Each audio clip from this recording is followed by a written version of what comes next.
The Humminbird XP9 HW T Transducer delivers impressively clear two-dimensional sonar even when mounted inside a single-layer fiberglass hull, which keeps the boat bottom clean and snag-free.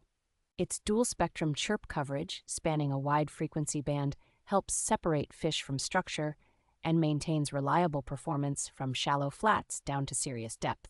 Because it is an in-hull design, it is far less affected by spray and turbulence at speed, so readings stay more stable when you are running between spots. The integrated temperature sensor adds useful real-time water temperature data, which is especially handy for tracking seasonal patterns and bait activity. Construction feels rugged and marine-ready, with a housing that holds up well to vibration and long-term exposure in a bilge area.